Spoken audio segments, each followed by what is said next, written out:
প্রতিদিনের খাবারেতে টমেটো কোনো না কোনোভাবে থেকেই থাকে। টমেটো একটি শীতকালীন সবজি হলেও বর্তমানে এটি প্রায় সময় পাওয়া যায়।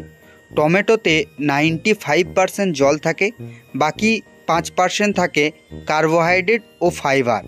আজ এই ভিডিওটির মাধ্যমে আমরা জানব টমেটো খাওয়ার বিভিন্ন প্রকার স্বাস্থ্য উপকারিতা সম্পর্কে। তো চলুন ভিডিওটি শুরু করা যাক। হার্টকে ভালো রাখে।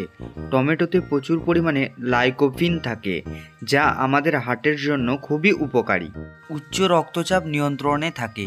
টমেটোতে প্রচুর পরিমাণে পটাশিয়াম থাকে, যা আমাদের উচ্চ রক্তচাপ নিয়ন্ত্রণ রাখে এবং হার্ট অ্যাটাকের ঝুঁকিও অনেকখানি কমিয়ে দেয়।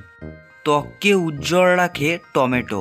টমেটোতে প্রচুর পরিমাণে ভিটামিন সি থাকে, যা আমাদের ত্বকের উজ্জ্বলতা বৃদ্ধিতে সহায়তা করে। আপনি কি আপনার ওজন কমাতে চান? তাহলে নিয়মিত টমেটো খান, কারণ টমেটোতে প্রচুর কম পরিমাণে ক্যালোরি থাকে এবং ফাইবার প্রচুর পরিমাণে থাকে। তাই টমেটো খেলে সাধারণত খিদে পায় না এবং পেট ভর্তি থাকে। রোগ প্রতিরোধ ক্ষমতা বৃদ্ধি করে টমেটো। টমেটোতে প্রচুর পরিমাণে সি থাকে, অ্যান্টিঅক্সিডেন্ট থাকে, যেগুলো মানব শরীরের জন্য খুবই উপকারী। এটি সর্দি কাশি কমাতেও খুবই উপকারী, কারণ এতে প্রচুর পরিমাণে ভিটামিন সি থাকে। তাই খুব সহজেই আমাদের বিভিন্ন প্রকারের ছোটোখাটো রোগগুলি হয় না নিয়মিত টমেটো খাওয়ার ফলে। দৃষ্টিশক্তি সঠিক রাখার জন্য টমেটো খুবই গুরুত্বপূর্ণ একটি সবজি। ডায়াবেটিস নিয়ন্ত্রণে রাখে। টমেটো খাওয়ার ফলে আমাদের শরীরে ডায়াবেটিস নিয়ন্ত্রণে থাকে। ধূমপায়ীদের জন্য খুবই উপকারী হলো টমেটো।